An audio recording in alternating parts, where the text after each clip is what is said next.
Da da da da da da da. Da da da da da da da. Yeah. Find your path with the knowledge of others and become an illuminator for those who struggle. Guide their way just by being true, and being in alignment because it comes naturally to you. On self-discovery wisdom, we share to find inspiration with lessons for millions. We hope you listen. Good morning, good afternoon, and good evening, everybody. Welcome back to another edition of Sarah's View of Life, right here on selfdiscoverywisdom.com. Excuse the different appearance here. I am staying at my son's house while they're in Mexico looking after a pussycat and a doggy. So I don't have the same backdrop as I usually do. But I have a topic I want to talk about today, and it's something I had a chat with ChatGPT about. I've known for so long that water is something very, very precious, and yet we still don't seem to understand it, and politicians are still not acknowledging that we are very short of water. So this was my conversation with Chat, and things that I think that we need to be aware of. He says our planet is 71% water and less than 1% is easily accessible fresh water. As ice melts and drought spread, we realize water isn't infinite. Every drop counts, from conserving at home, shorter showers, fixing leaks, to supporting sustainable tech like desalination. We shape our future. Even our diet, plant-based choices can reduce water strain. We don't have to wait for politicians. One step at a time, and our awareness and actions turn the tide, and together we can protect the water and sustain for all of us. So it is a crucial conversation, this, and we need to think from a forward angle. With water being only 1% and 97% is salt water and it's undrinkable, although they are making strides to change that so at least we can use it for irrigation. 3% is fresh water, but that's locked into glaciers and underground. And in fact, only 1% is easily accessible fresh water. So we need to shine this light on the conversation. So with our water being so limited, how do we pay attention to what we need to do? So we need to break it down.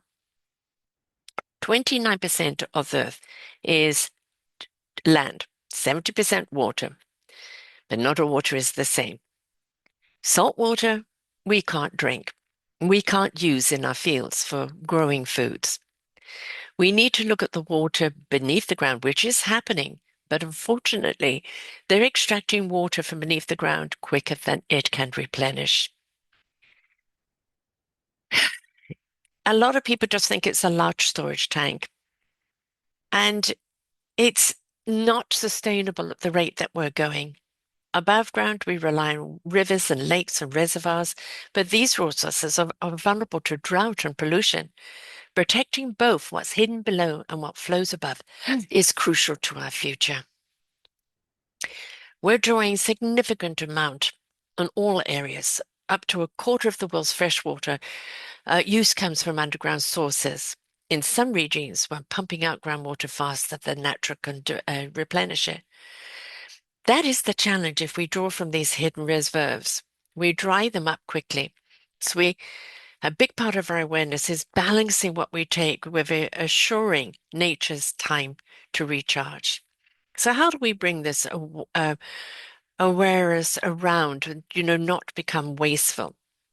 So distillation is making waves, literally. Around the world, plants are turning seawater into fresh water. And especially in arid regions, it's not a magic wand. Energy use and costs are challenges, but technology is improving. While it won't replace conservation, it is an important tool for the future, especially in areas facing water scarcity. AI consumes a great deal of energy, and there are some countries using energy to power their cities. AI power to use their cities, and other people are using AI stations in the water so that it does not heat up too much and doesn't drain the energy of the land. So as placing water in underground water, using the to cool the ocean to reduce for cooling, others are capturing waste heat to lower the costs on the grids. It reminds us that even energy powering AI can be a part of a sustainable loop if we think creatively. When innovation respects both energy and water, we're moving forward towards a smart, balanced future. There was a movie some time ago called Harnessing the Wind. If you haven't seen it, I highly recommend it. I think it's on Netflix. But a young boy in an African country where there was drought, and he found a way to kind of capture the moisture in the air. And it really was quite inspiring. While wind can't directly extract moisture, we do have innovations like atmospheric water generators. These devices pull moisture from the air like humidity, and condense it into drinking water. In the right climates, this tech can yield valuable water. It's not a mass solution, but yet it's another creative tool, especially in water scarce areas. We have an awful lot of people that have to migrate because of the scarcity of water. And up in a global number of 2024, there were numerous amount of millions of people displaced by natural hazards, including drought. UNICEF estimates that by 2030, around 700 million people will be displaced due to the intense water scarcity. So while exact numbers for this year, 2026, are lacking, the trend is clear. Water stress is already influencing migration, and it could escalate if water scarcity intensifies. How much does our air conditioning use? Primarily it uses energy rather than water in most systems. However, large-scale cooling systems like those in big buildings or power plants can use water for cooling, often in cooling towers. These systems evaporate water, which means they can consume quite a bit. In water-scarce regions, efficient air conditioning designs, such as a closed-loop system, helps minimize water use while keeping things cool. And yes, we're getting hotter and we need to keep cool, but we've also got to look at, is that air conditioning wasting? Use it sparingly. Put it on to cool things down. Close the windows and the blinds, open them up at night. Don't rely on it all the time. If we power the trend by leading at every level, individually, we adopt a water-wise habits. Small changes like reducing waste by supporting local conservation efforts. In business or community, we can advocate for sustainable tech, support policies that protect water sources, or invest in innovations. And they're there all the time, very often coming up from young people, and we need to put more emphasis on them. The while we amplify the solutions on air in conversations and through action, the more we make water stewardship the norm, not the exception, the better it will be. We're seeking technology step by step, and we need to step up with our awareness of our waste. But also we need to be aware of the instruments that reduce our water and waste. Dishwashers, good ones, or showering instead of bathing. These do help, again, in moderation. There has to be a newer dishwasher because you actually do use less in a dishwasher than you do hand washing. And of course, the shorter showers, not being in there for half an hour. Making sure that the fixtures are good and not being wasteful. Water recycling systems, smart irrigation for gardens. Those are the instrument conversations. Like if you have bath water or your sink water, you could take that to go and water the plants instead of letting it just go down the drain. There's always things that we can do. So what other awareness can we focus on? We need to emphasize between water and food. Agriculture consumes the lion's share of fresh water. Supporting sustainable farming, reducing food waste, and recognizing that every meal has a water footprint helps people see the bigger picture when we connect the dots. Water, energy, food, ecosystems. We foster a deeper understanding for our shared responsibility. Another factor is cattle manufacturing uses more water and creates more methane gas than organic feeding of animals. Industrial livestock production is water intensive, from growing feed crops to the animals themselves. It contributes methane. Shifting towards more sustainable farming, like regenerative grazing or plant-based choices, can lower both water and emissions. Bringing awareness to the water footprints of our diets is a powerful step towards a more balanced future. I do think that more people would tip the scale to plant-based foods as we move forward. It will play a bigger role. More people are embracing plant food options, both for health and sustainability. Why it won't likely eliminate animal agriculture, it can balance the scales. Ultimately, the more mindful mix, less resistance on the resources heavy foods and more sustainable choices. It helps us meet needs without draining the planet. We've also got to understand that these manufacturing plants of animals, pigs and cows and etc., the way they treat those animals, the steroids and everything else they put in the animals and in the feed, the terror that we're eating with that food. If you are going to eat meat, please make sure it is from an organic, humane platform and not from these places where it is purely taking livestock and just breeding it for death in a very cruel way.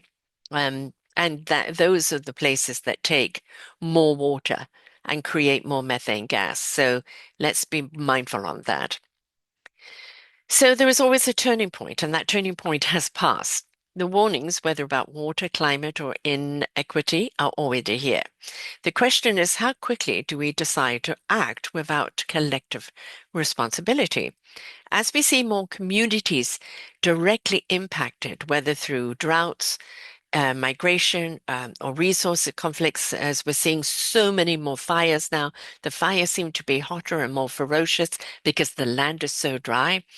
That's when we realize action is no longer, inaction is no longer optional. But we have to find, we have to find a way to start the process now into conserving, not wait for crisis. But I would say that crises have already been here with the droughts, with the fires, with the flooding. It's all out of sync completely, and it's because we've brought about that imbalance. We can choose the turning point now by prioritizing sustainable before we hit that tipping point, which is so very, very close. So the awareness politically, if you have political parties that say there's an abundance of water, an abundance of this, and climate change is a hoax, yet we are seeing ice packs melt and we're seeing less and less water resources, therefore, as in our future, then we're up against a political regime that refuses to acknowledge climate change. What can we do as citizens? The awareness in politically, you have political parties that say abundance of water. We have to stand up and take the reins. We have to say that we're going to preserve it. We're going to be conscious. We're going to do whatever we need to be more innovative. We drive that change. Politicians finally follow suit when they see what we're doing works. But, let's face it, you have a huge balance of people that just think life is going to go on and on and on as is in an opulent, greedy, and gouging way without a price to pay. And we cannot do that. So we can't wait for them. We've got to be the change. We can vote with our ballots and our wallets and our voices, support leaders who prioritize sustainability, back companies that conserve resources, join local initiatives, or educate peers. When enough is out, we shift the cultural momentum, making it clear that ignoring reality is not the way to go. And it's not acceptable. Ultimately, grassroots pressures creates the demand for even politician systems must follow. As we're seeing so many more fires nowadays, especially here in Canada and California and many other places. And then, of course, you see floods and droughts come about. You know, our fire season is so much stronger, much longer, and far more ferocious, especially as we see, here in Canada and various other places. Um, our fires are sooner and longer and more, and just literally burning towns to the ground. And this is a wake-up call. Are beginning to people understand that this is actually happening and we can't wait for anybody else. We've got to get on with it ourselves. That wake-up call, when that wildfires hit home, people really feel the urgency. More are realizing that climate impacts are here, not hypothetical. While policy matters, communities don't have to wait. We're seeing people push for local preparedness, sustainability and land management, and create adaptation in that grassroots shift, acting where we can that drives broader awareness and action. This is a topic that some people will acknowledge and understand, and some people will still be in denial because we're asking people to change their practices, and change is hard. What would you say one could do one step at a time with awareness and consciousness of water preservation? Well, we could start at home, simply by being conscious of every drop, fixing leaks, shorter showers, turning off taps. It builds awareness. When people see the actions matter, they start asking bigger questions. And it's about the momentum. Small personal changes lead to collective shifts. Once we feel that connection, we naturally expand into a wider action.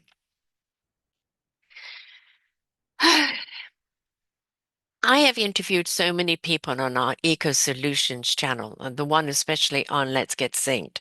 And there are so many people that are standing up against ecocide, the gouging of the planet and its resources without replenishing, just literally killing the planet, and what we can do about it. Simpol, Simpol, signing to be an earth advocate and demanding our politicians sign for it too and speak up for the planet. Otherwise, you won't vote them in. We've all got the power and the voice, and there are people that are standing up for us, and we need to get behind them. And there is a link here on my show page that you can go to it. But if you're listening to this, you go to selfdiscoverywisdom.com, to the tag that says podcast, and you go down to until you see Let's Get Synced or Eco Solutions show, and you will find those shows there. We have to understand water isn't going to be there forever. We need to understand awareness is like water. It needs to flow naturally. Let's make sure that people feel it, that they feel empowered to make that mindful step. We cannot ignore it. We can't turn a blind eye. We can't say, well, it doesn't affect us. If you use water to bathe, if you use water for dishes, for washing your clothes, if you buy vegetables or meat or bread or anything, every single thing has used water that you consume, that you put on, that you put in. Everything is water. Our bodies are, I think, 70 or 90% water, right? And we need water in our body to flourish and oxygenate our organs. Our organs desperately need water as well as they need oxygen and energy and everything else positive in our system. But water is so essential. We see so many people just drinking pop or coffee and not drinking water at all. And water is essential. But there again, what kind of water are you drinking? Because some of the water doesn't have any of the minerals in it, any of the things in there that fortify your body. A lot of this bottled water that we buy is basically kind of tap water that they're just selling to you at a high price. So we need to be conscious of our water. Where is it coming from? Is it mineralized? Is it something that's healthy for our body? We need to understand, folks, that we can't hand ourselves over to the decision makers because they're in it for profit. They're in it with an agenda. They're under pressure to make somebody rich. We need to understand that if we want change, we need to be the change, which means that we need to create change in our lives, one step at a time. Be conscious in the shower that, they say shower with a friend, shower with your kid, right? Don't spend hours in the shower. If you're having a bath, couple of you in the bath, or take the water out to water the plants. When you're doing dishes, throw it in the dishwasher. It uses less water than it does just letting the sink run. Or run water into a bowl, the soapy water, wash your dishes, and then a quick rinse of the dishes afterwards. Doing your laundry, don't just wash things only for 2 or 3 things. Wait until there's a full load. There's so many things we can be conscious about. And, really, there's so many things like the manufacturing of meat that uses so much water, and that is so inhumane, that creates methane gas, for Christ's sake, that burns through our ozone. There's so many alternatives. Vegetables are so utterly healthy for you, and plant-based foods have more nutrition than the meat that you're eating because they pump it full of stuff and it hasn't got the same quality that it used to have or is organic, where proper old-fashioned farming is done. So let's be mindful. Let's just be mindful. If you want to live another 20 years without famine, right? If you have children and grandchildren that you want to see them grow up in a world where they still have abundance, then we need to be conscious. We need to understand, like oxygen, water is essential to our survival. Any living thing needs water. Any living thing on land. Every branch and leaf and plant needs water. Every animal needs water. We need water. Everything is about water, and with only 1% accessible, we need to be more mindful of how we use that water. So, yeah, this was a show about us being conscious, us being aware. As you know, when we're aware, we care. When we care, we do something about it. And I want you to be aware of the importance of water. Look at the fire in California, erasing the Palisades. It doesn't matter how rich those people were. That fire went through and destroyed in no time. We've had communities here, Jasper, another town, completely obliterated through intense flames that they cannot keep under control. The fires are different. They're more ferocious. Why? Because the land is drier, because we're not getting as much rain as we used to get. And we're draining all the water way too fast. So let's be conscious, please, for you and your longevity, for your children, for your grandchildren, for future generations. If we're mindful now, there'll be a more later. If we're not mindful and go, la, la, la, la, la, it doesn't affect me, you will be living through droughts and you will be suffering down the road. Let's avoid the suffering by being sensible and take steps. Be inquiring, what can we do to make a difference? Because it starts with us. So until next time, folks, bye for now. We hope that you enjoyed the show. There are so many more for you to listen to right here on selfdiscoverywisdom.com. Come and hear the illumination that's going to shed light on your path. Find your path with the knowledge of others.